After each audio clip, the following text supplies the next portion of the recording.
This is Total Telecom TV talking to Almar Al-Omar, the CEO of Zain Kuwait.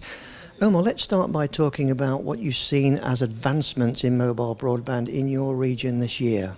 Yeah, although we have launched our LTE network at the end of 2012, but in 2013 actually we see more and more of the LTE rollouts happening across the region. That comes from a greater demand from the customers, and I'm sure, as we will discuss later, the launch of LTE Advanced as well in this year, inshallah. Yes, but you were first, and you've had tremendously good growth rates. How have you managed to achieve that? I think we have a great value proposition for our customers, and and I need to note that from day one, our LTE is nationwide coverage, end to end, and wherever they used to have a signal of our 2G or 3G network, today they have an LTE coverage as well, and that I'm sure made a difference compared to our competitors in the market. Now, across Zain as a whole, I think the data rates have reached about 13%. Is that reflected in Kuwait? Are you finding the same sort of proportion of data usage? Yeah, our revenue that comes from data today stand way beyond 25%. Actually, it is more than the group average or any other operator within Zain Group. Plus, I think is the highest in the region, if it's not one of the highest in the world as well. Well, that's good news. You must be a very happy man. Just talking about LTE generally, again, it says you've got about 9% migrating over. How are you going to get more and more customers to enjoy the LTE experience? I think it is more related to the penetration of LTE-enabled devices and smartphones. The more devices available, we will see more migration. As an operator, we are trying to provide we started with the high end like the iPhones and Galaxies, but more and more we are pushing more devices today on the low end, and I think once cheaper devices, LTE-enabled devices available, we will see more of this migration as well.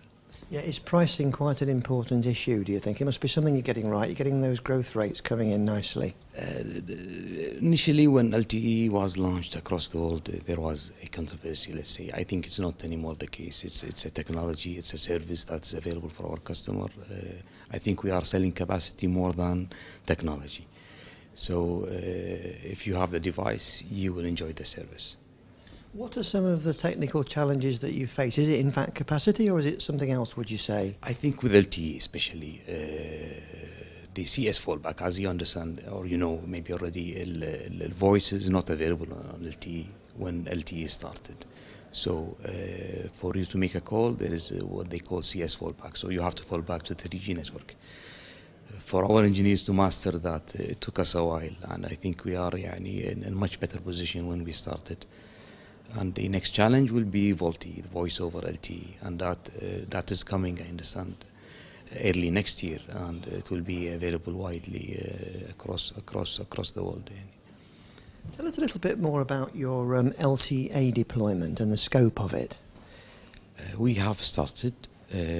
Our plan is wherever we have an LTE coverage, LTE will be available. What about in the enterprise space? What scope do you see for LTE in that area?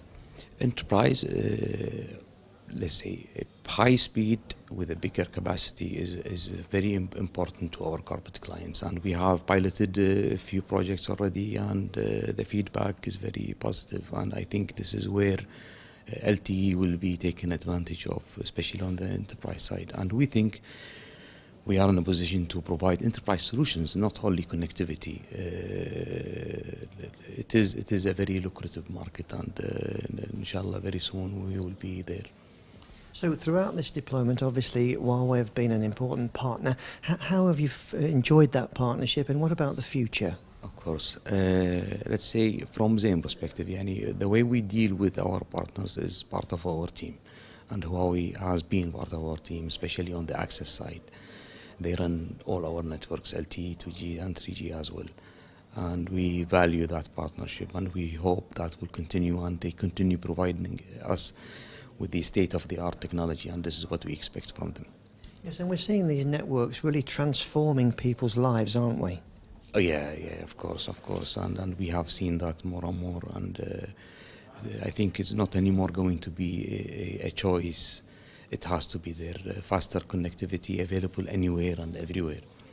What do you think are some of the next sort of challenging issues in mobile broadband? What are you looking forward to seeing next? The challenges are great, but as I said, the idea that is not going to be a choice. We have to provide the best quality of service and with the best customer experience, and that comes with a cost. We are investing a lot to make sure our customers are happy, and I think this is where the challenges lay. And what sort of things do you think they might want? Are we talking sort of e-health, or what areas, what applications are you excited about that this technology gives us potentially? Of course, machine to machine, if you say, it's going to be very important because I think, lives will be saved, for example, more efficient, benefits. We could write lists and lists about the benefit that could come out from the machine to machine eventually. There is a lot of development happening today. The application is not there yet, but it will be. From driving your car, from riding your train or plane, and the level of connectivity available will make a lot of difference. Yes.